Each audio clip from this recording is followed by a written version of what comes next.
Namaskar, this is Pratim Ranjan Bose, and you are watching Podcast with Pratim. In this episode, I will discuss about the Ganga Sharing Pact, which is up for renewal or it is going to be terminated. The current pact will be terminated unless renewed by this December 2026. Now, we don't want the pact to be scrapped, and we don't want. It's not like we don't. I'm not talking about bombing something. That's not the issue. My attention to this subject is drawn by a opinion by Mr. Sanjay Kumar Jha, the Rajya Sabha MP from Janata Dal. He wrote a piece today in Times of India, which you must have seen, asking to rethink the treaty. And it's one of the finest pieces that I have seen on the topic. It's very, very balanced, very sane.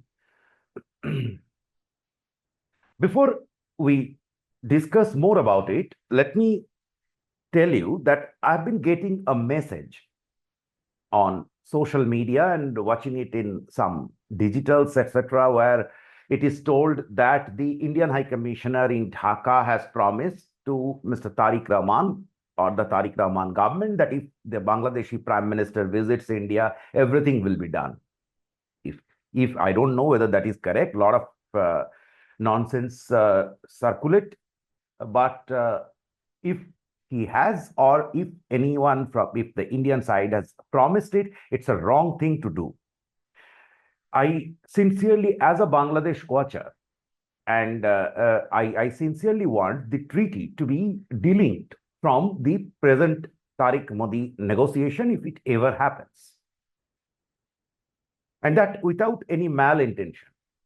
What Mr. Jha wrote, actually, I have been thinking, I'm not an expert on rivers and etc., but I've been thinking because recently I did some work, completed a book on Bangladesh, which will be due for publication end of this year. So while working, so I worked on the subject, and there I saw that this treaty was most shoddily done treaty by India. India was almost driven by a carnal desire or a kind of altruistic desire to give everything to Bangladesh kind of situation to make happy. That time it was Hasina. So in 1996 there was a third front government, and they just went out to do anything for Hasina. The flaws were pointed out long ago by Indian geostrategist Brahmachaleni. I think there may be more who have pointed out, but I'm referring to what I came across to me. So he said that, see, the basic problem with the treaty is that it is assuming, or it is ascertaining, that there will be 70,000 cubic of water at Farakka, which is after which the starts, that is the last gate point, Indian point on Ganga. And so it is 50% of that, so that is 35,000 cubic is minimum guaranteed to Bangladesh. So what Brahmachaleni wrote in 2012 is that nowhere in international law, in international pacts, you guarantee such way. The reason is very simple. Look, you are aware with the subjects of climate change. You saw how the rivers in Europe dried up suddenly. A lot of things are happening. So how do you promise someone that I'm giving you minimum this much? And this treaty later became a bone of contention when the Teesta Pact was being discussed. I will come to that, but first let us complete where the problem is. I'll explain what Mr. Jha wrote, and then I will add my perspective into that. So Mr. Jha has clearly pointed out a couple of things. He clearly said that the minimum guarantee clause must be struck down, and which is a just demand. The core issues that he raised are very interesting. 75% of the water that is reaching Farakka in lean season is actually recharged into Ganga in 450 kilometer of length that it takes to pass Bihar. The river, as you are aware, is 2,500 kilometers long in India. So it gets recharged throughout the basin. It's not that it had originated and is carrying a sea of water from the upstream. It's not that. In Bihar, it is so 75% of water that you are getting in Farakka is from Bihar. And therefore, the Bihar, in back in 1996, when the treaty was being done, Bihar was asked to give its projection of water requirement up to some 2050 or something. And there was some internal assessment which were to be finalized. So they decided on amount X, and it was arbitrarily reduced to half by their own setup, the state people. Why? Because of political suitability. There was a Lalu Yadav government that time, and they have to keep everything done. So we are bringing politics into very, very material and natural resource issues. And you all are aware that it is told that the next war will be fought on water. And in fact, they are fighting for water in this Russia-Ukraine. So that said, the couple of points that another issue that he said, that there is no, the water sharing formula that we have within states is not very well done. There is no proper scientific allocation of water between states, even on Ganga. And we know how much trouble happens in interstate water sharing issues. So that's what he said, is that this pact has to be redone. I'm just referring to what he said. I'm yet to add my perspective to it. So this pact should be redone, not based on the old historic data, but on new hydrological data.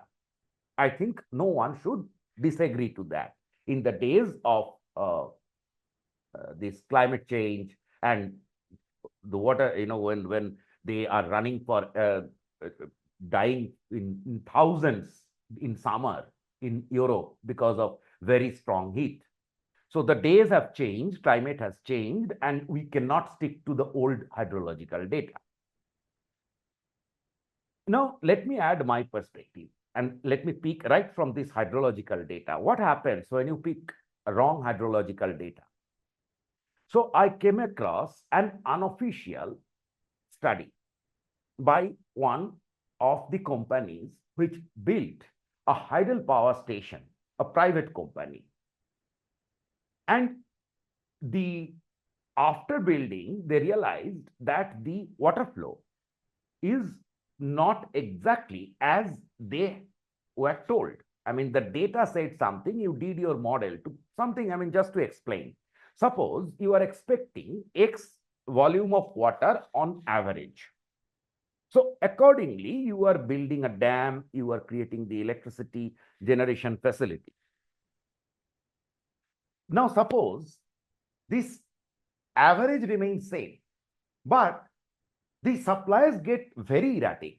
Suppose of the total supplies that you are supposed to get in a year is coming, say, in 1 month. So what will happen? You will open the gates and let the water flow out.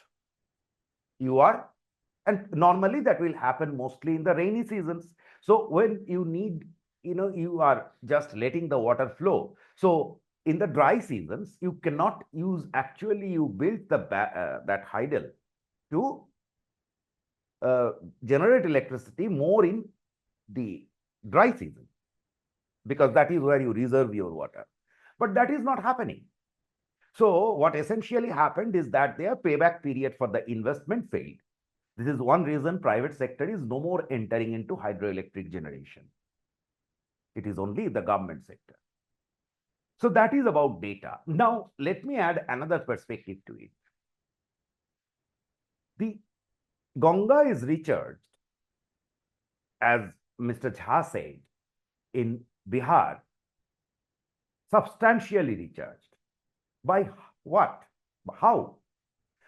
A simple reason is all the rivers that are coming from Nepal are merging into Ganga, all major rivers. And where from all these rivers are coming? They are coming from Tibet. So the point is that if you are deciding on Ganga water, actually the source somewhere is in Tibet, which is in China. And China can decide, we have a problem with China because they don't share the data of their river data. So we have serious problems. It's a historic problem. We did a podcast on that issue sometimes ago, couple of months ago. That is, you can check that.